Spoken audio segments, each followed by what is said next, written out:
حضرت ابو ہریرہ رضی اللہ تعالیٰ عنہ بڑے جلیل القدر صحابی ہیں۔ حضور کے شب و روز کو آپ دیکھتے اور اسے تحریر کرتے، یاد رکھتے، کیونکہ آپ اصحاب صفہ میں سے ہیں، وہیں رہتے۔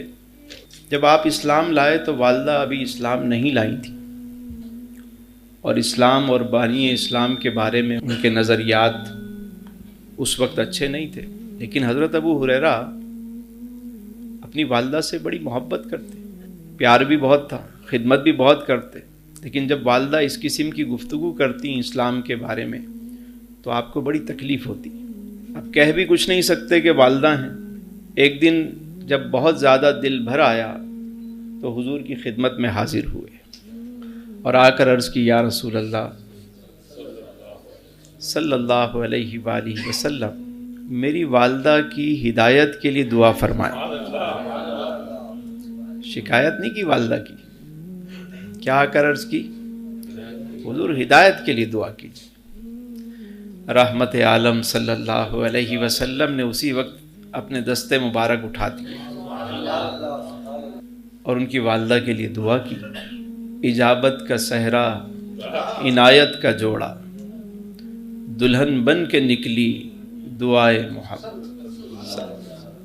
جیسے ہی دعا مکمل ہوئی، حضرت ابو ہریرہ نے دوڑ لگا دی گھر کی طرف، یعنی انہیں یقین تھا کہ میرے گھر پہنچنے سے پہلے دعا پہنچ چکی ہے۔ گھر جاتے ہیں، دروازے پہ دستک دیتے ہیں تو ماں کہتی ہیں صبر کرو، میں غسل کر رہی ہوں۔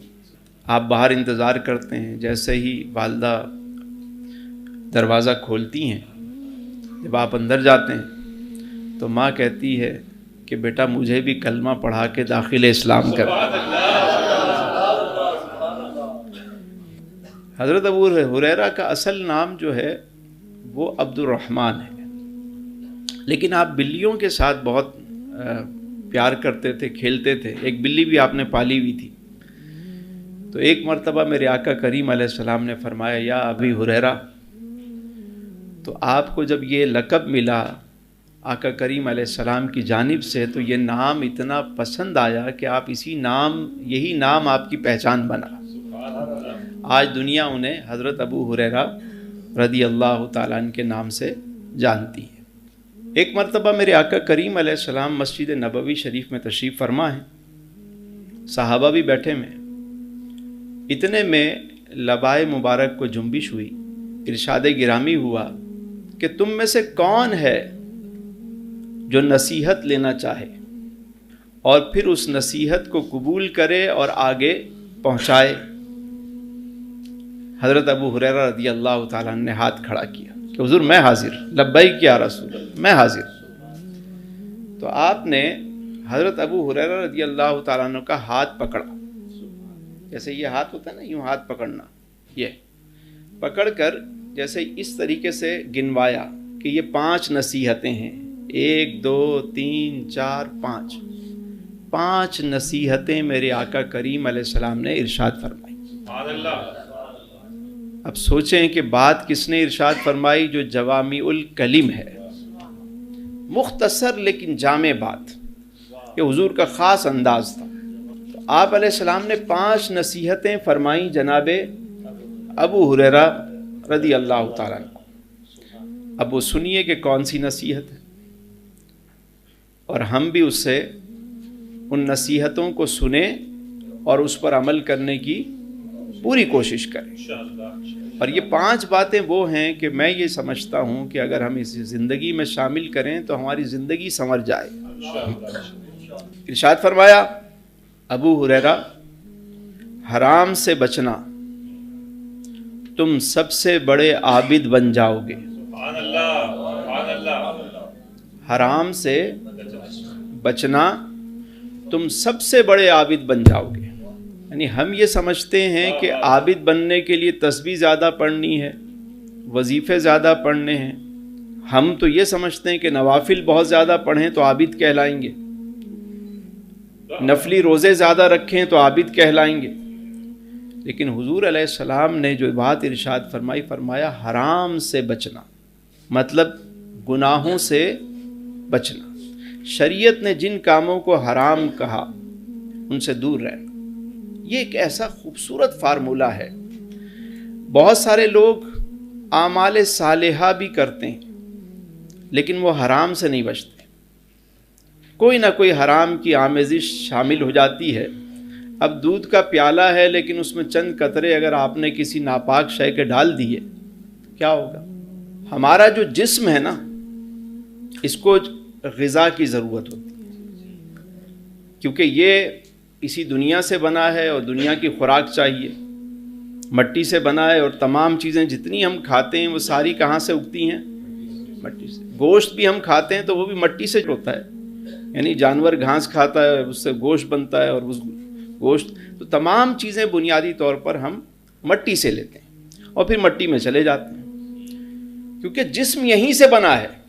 لیکن صرف جسم نہیں ہے ہمارے پاس، روح بھی ہے. اور روح کی غذا کیا ہے؟ ذکر اللہ ہے. سبحان اللہ. روح لطیف جب ہوتی ہے جب بندہ گناہوں سے بچتا ہے. اندر کا سکون جب ملتا ہے جب بندہ گناہوں سے بچتا ہے، حرام کاموں سے بچتا ہے. اور بہت ساری ایسی چیزیں جو حرام کے زمرے میں آتی ہیں وہ شامل کر لیتے ہیں کہ یار کبھی کبھی سے کیا ہوتا ہے. نہیں، یہ حلاوت عبادت کی ختم ہو جاتی ہے. ایک لقمہ حرام کھانے سے 40 دن تک عبادت کی لذت چلی جاتی ہے، ختم ہو جاتی ہے. تو اب آپ سوچیں جو کھاتا ہی حرام ہو، پیتا ہی حرام ہو، انسان پہلا گناہ کرتا ہے تو دل پر ایک ڈاٹ لگ جاتا ہے سیاہی کا. جیسے کپڑے وائٹ ہیں تو ایک ڈاٹ لگے گا تو کیا ہوگا؟ نظر آئے گا نا وہ. لیکن انسان توبہ کر لے تو وہ دھل جاتا ہے. لیکن اگر توبہ نہ کرے، دوسرا گناہ کرے تو دوسرا ڈاٹ، تیسرا ڈاٹ، چوتھا ڈاٹ، حتیٰ کہ وہ دل پورا سیاہ ہو جاتا ہے اس کا. اور جب کسی کا دل سیاہ ہو جائے تو پھر اس پر نیکی کی بات اثر انداز نہیں ہوتی. آپ نے دیکھا ہوگا بہت سارے لوگ ایسے ہیں، آپ کچھ بھی ان کو سمجھا لیں نہیں سمجھ میں آئے گا. وجہ کیا ہے؟ دل سیاہ ہو گیا. گناہ کر کر کے وہ اندر سے سیاہ ہو گیا. اب ظاہر ہے کہ اس کا ایک پروسیس ہے، اس کو صاف کرنے کا، دل کا زنگ دور کرنے کا ایک طریقہ ہے کہ قرآن کی تلاوت کثرت سے کی جائے، اپنی موت کو یاد کیا جائے، نیک لوگوں کی سنگت اختیار کی جائے اور استغفار کی کثرت کی جائے. اس سے کیا ہوتا ہے؟ دل آہستہ آہستہ صاف ہونا شروع. اور دل کی دھلائی پتہ ہے کیسے ہوتی ہے؟ آنکھوں کے ان آنسوؤں سے دل صاف ہوتا ہے. دل صاف کہاں سے ہوتا ہے؟ یہاں سے. یہ جب آنسو گرتے ہیں نا تو دل کی صفائی ہو رہی ہوتی ہے. گناہوں سے بچنا یہ انتہائی ضروری ہے، انتہائی ضروری. تو میرے آقا کریم علیہ السلام نے کیا پہلی بات ارشاد فرمائی؟ حرام سے بچنا، تم سب سے بڑے عابد بن جاؤ گے. دوسری بات، کیا خوبصورت بات ارشاد فرمائی. ارشاد گرامی ہوا، ابو ہریرہ، اللہ کی تقسیم پر راضی ہو جاؤ تم سب سے زیادہ غنی ہو جاؤ گے. کمال بات. یعنی سب سے بڑا غنی کون ہے؟ جو اللہ کی تقسیم پر راضی. ہم سمجھتے ہیں کہ غنی وہ ہے کہ جس کے پاس مال زیادہ ہے، دولت زیادہ ہے. میں نے تو بڑے بڑے مالداروں کو دیکھا، ان کا پیٹ نہیں بھرتا. یعنی اتنا مال جمع کیا ہوا ہے لیکن پھر بھی حل من مزید. کیوں؟ کیونکہ یہ انسانی فطرت ہے کہ اس کو ایک سونے کی وادی مل جائے تو وہ کہے کہ دوسری مل جائے. انسان کا پیٹ صرف قبر کی مٹی بھرتی ہے، باقی کوئی چیز نہیں بھر سکتی. ہاں اگر کوئی بندہ راضی ہو جائے. علاج کیا ہے؟ راضی ہو جاؤ. علاج کیا ہے؟ راضی ہو جاؤ. تم راضی ہو جاؤ گے، وہ راضی راضی ہے. میں نے پوچھا بابا اللہ بندے سے کب راضی ہوتا ہے؟ فرمایا بیٹا جب بندہ اللہ سے راضی ہوتا ہے. اتنی سی بات ہے، تم راضی ہو جاؤ، اللہ کی تقسیم پر راضی ہو جاؤ. بس راضی ہو جاؤ اور شکر کرنا شروع کرو، تمہاری نعمتوں میں اضافہ شروع ہو جائے گا. یہ جو زندگی میں گلے شکوے ہیں یہ ختم جس نے کر لیا نا. دیکھیں میرے آقا کریم علیہ السلام نے یہ بات ارشاد فرمائی کہ اللہ کی تقسیم پر راضی ہو جاؤ, تم سب سے زیادہ غنی ہو جاؤ گے, مالدار تم کہلاؤ گے کیونکہ تم راضی ہو. وہ بابا جی تھے, ایک بندہ تھا نوجوان, MBA کر کے آیا نیا مارکیٹنگ میں, مچھلیاں پکڑتے تھے 3, ایک اللہ کی راہ میں تقسیم کر دیتے, ایک اپنے گھر کے لیے استعمال کرتے اور ایک کو بیچ کر کوئی اپنا خرچ, روزانہ 3 مچھلیاں پکڑتے ہیں, ایک تقسیم اللہ کی راہ میں, ایک پکا لی گھر کے لیے استعمال کے لیے مہمانوں کے لیے, اور ایک کو بیچ دیا. تو وہ نوجوان کہنے لگا بابا جی ذرا محنت کرتے ہیں, کماتے ہیں زیادہ. کہنے لگے بیٹا اچھا پھر کیا ہوگا؟ کہنے لگے ہم کشتی خریدیں گے. اب پھر کیا ہوگا؟ کہنے لگے کہ مال اور آئے گا, ہم اور کشتیاں خریدیں گے. پھر کیا ہوگا؟ فشری میں اپنا ویئر ہاؤس ہوگا. پھر کیا ہوگا؟ ہم ایکسپورٹ کریں گے. اب پھر کیا ہوگا؟ کہا پھر ایک بڑا سا بنگلو بنانا. اور کہا پھر کیا ہوگا؟ کہنے آرام سے بیٹھ کے وہاں پہ آپ پھر سگار پینا. تو بابے نے کہا یار بات یہ ہے کہ میں آرام سے تو اب بھی بیٹھا ہوا ہوں, ہو سکتا ہے جو اتنا بڑا سرکس تو مجھے بتا رہا ہے اس کے بعد یہ آرام بھی چلا جائے. کیونکہ انسان مال کماتا رہتا ہے, انجوائے کروں گا انجوائے کروں گا انجوائے کروں گا, جب وہ انجوائے کرنے کا وقت آتا ہے تو وہ دانت ہی نہیں ہوتے, چک مارتا ہے تو پتہ چلا دانت ہی نہیں ہے. تو اللہ کی تقسیم پر راضی ہونا اور اپنے حصے کی محنت کرنا, رزلٹ اس پہ چھوڑ دیں, جو رزلٹ آ رہا ہے اس پہ راضی رہیں اور محنت اپنی جاری رکھیں. مومن کا آج اس کے کل سے بہتر ہوتا ہے, وہ اپنی کوشش کرتا ہے. مومن ایک سوراخ سے 2 دفعہ نہیں ڈسا جاتا, ایک غلطی بار بار نہیں کرتا, اپنے آپ کو بہتر کرتا ہے. لیکن اللہ کی تقسیم پر وہ زباں پر شکوائے رنج و علم لایا نہیں کرتے, نبی کے نام لیوا غم سے گھبرایا نہیں. تیسری بات میرے آقا کریم علیہ السلام نے ارشاد فرمائی, اپنے پڑوسی سے حسن سلوک کرنا, تم حقیقی معنوں میں مومن بن جاؤ گے.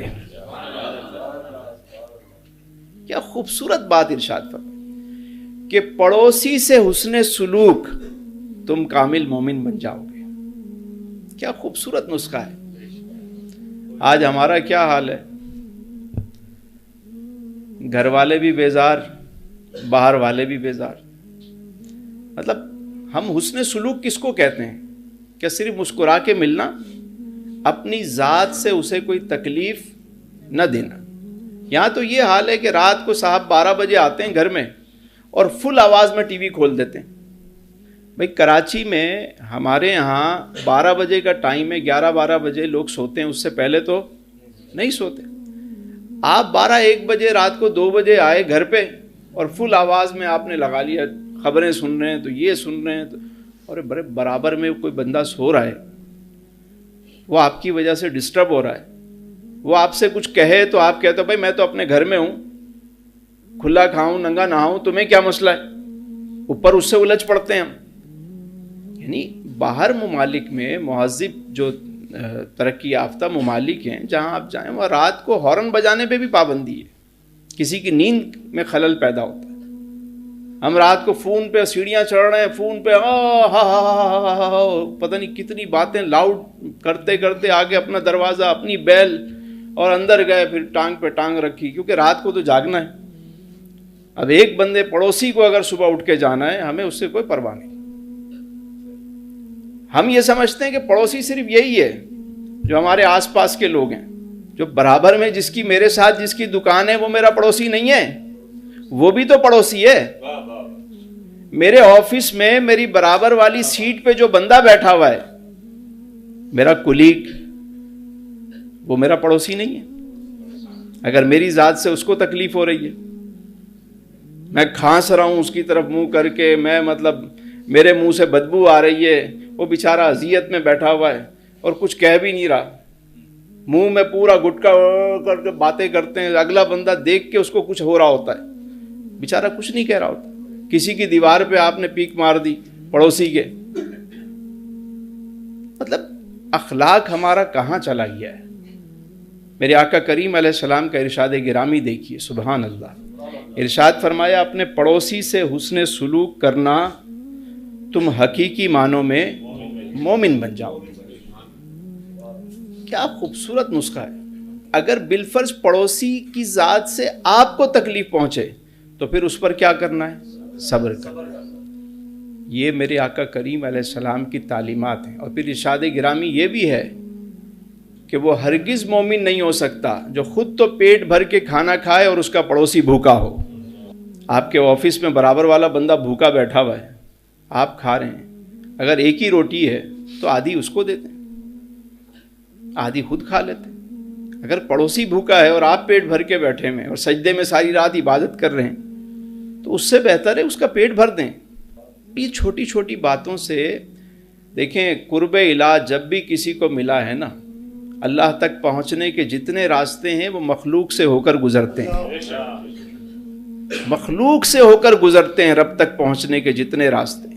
چوتھی بات ارشاد فرمایا جو اپنے لیے پسند کرتے ہو وہی دوسروں کے لیے پسند کرنا, تم سچے مسلمان بن جاؤ گے.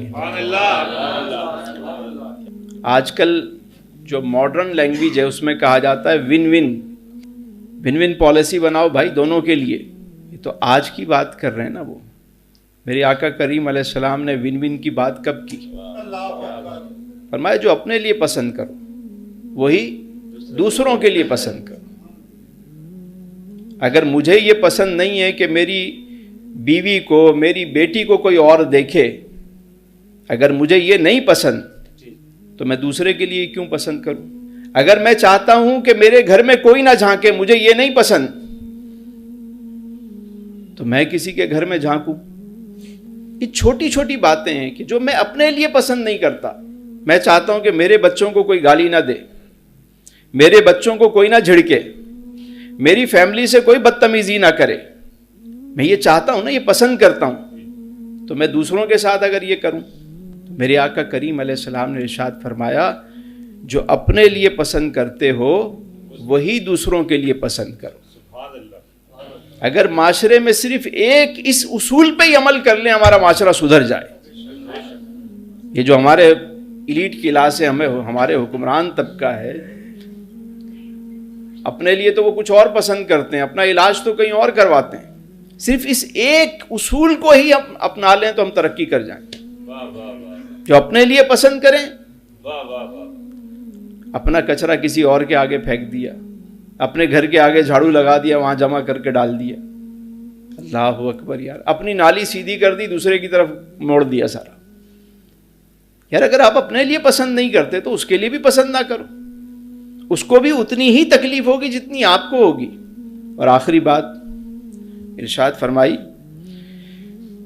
کہ زیادہ نہ ہنسنا ورنہ تمہارے دل مردہ ہو جائیں گے. زیادہ ہنسنے سے منع کیا گیا. مسکرانا یہ تو صدقہ ہے, خوش اخلاقی دین کا حصہ ہے. آپ ہنس سکتے ہیں, مسکرا سکتے ہیں, ضرورتاً آپ نے ہنس لیا, مسکرا لیا, یا مسلمان بھائی کو دیکھ کے مسکراتے ہیں, خوش ہوتے ہیں, ہنستے ہیں, کوئی ممانعت نہیں. لیکن یہ جو ہر وقت لافٹر چل رہا ہے, یہ جو آج کل ہمارے یہاں چل پڑا ہے, کسی مسلمان کی تکلیف کو دیکھ کے ہنسنا شروع کر دیتے ہیں.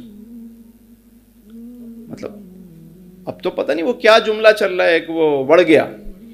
اب ایک بندہ بیچارہ گرا پڑا ہے, مطلب تکلیف میں ہے, وہ بیچارہ سلپ ہو گیا, گر گیا. ہونا تو یہ چاہیے کہ مسلمان کی تکلیف کو دیکھ کے آپ کو درد ہو, آپ ویڈیو بنا کے اس پہ یہ ہنس رہے ہیں, کہہ لگا رہے ہیں. ایک اصول یاد رکھیے گا, بڑی اہم بات ہے یہ. اتنی سی بات ہے, اس کو لازمی یاد رکھیں. کم سے کم یہاں جو آئے ہیں وہ یاد رکھیں, جو سنیں گے اس کو وہ لازمی اس بات کو یاد رکھیں کہ ہم جس چیز پہ خوش ہوتے ہیں وہ چیز ہماری طرف لوٹ کر آتی ہے. بات سمجھیے گا, یہ بڑی اہم بات بتا رہا ہوں. ہم جس چیز پر خوش ہوتے ہیں یہ لا آف اٹریکشن ہے. ہم جس چیز پہ خوش ہو رہے ہیں، یعنی کسی نے اچھا گھر لیا ہم خوش ہو گئے، کسی نے کوئی اچھی گاڑی لی ہم خوش ہو گئے، کسی کے بیٹے کی اچھی جگہ شادی ہوئی، بیٹی کی شادی ہوئی اور اس کی خوشی میں ہم خوش ہو گئے، تو کیا ہوا؟ وہ خوشی ہماری طرف بھی لوٹ کر آئے گی. لیکن اسی طرح جب کسی کی تکلیف پہ ہم خوش ہوتے ہیں تو وہ تکلیف بھی آپ کی طرف لوٹ کر آتی ہے. کیوں؟ کیونکہ آپ خوش ہو رہے ہیں، اس کو ویلکم کر رہے ہیں. جس چیز پہ آپ خوش ہوتے ہیں وہ چیز آپ کی طرف آئے گی. ایک بیچارہ مطلب سلپ ہو گیا یار، آپ وہ اچھا پھر بنا کر ویڈیو سب کو سینڈ بھی کر رہے ہیں کہ یہ دیکھو کیا لافٹر ہے، کیا مطلب کیا بےہودگی ہے یہ. ہم کس طرف چل پڑے؟ جنہیں لائی گلی عہدے نال چلی. کوئی عقل و شعور نام کی کوئی چیز نظر ہی نہیں آ رہی. آقا کریم علیہ السلام نے جو بات ارشاد فرمائی، کیا فرمایا؟ زیادہ نہ ہنسنا ورنہ تمہارے دل مردہ ہو جائیں گے. میں ایک مرتبہ پھر بات دہرا دیتا ہوں تاکہ یہ 5 ارشاد گرامی ہیں. پہلی بات ارشاد فرمائی ابو ہریرہ، حرام سے بچنا تم سب سے بڑے عابد بن جاؤ گے. نمبر 2، اللہ کی تقسیم پر راضی ہو جاؤ، تم سب سے زیادہ غنی ہو جاؤ گے. اپنے پڑوسی سے حسن سلوک کرنا، تم حقیقی معنوں میں مومن بن جاؤ گے. اور جو اپنے لیے پسند کرتے ہو وہی اوروں کے لیے پسند کرنا، تم سچے مسلمان بن جاؤ گے. زیادہ نہ ہنسنا ورنہ تمہارے دل مردہ ہو جائیں گے. اللہ تعالیٰ سے دعا ہے کہ جو کچھ ہم نے سنا اس پر ہمیں عمل کی توفیق عطا فرمائے، اور کوئی غلطی ہو گئی ہو گفتگو میں رب کریم اپنی رحمت سے معاف فرمائے.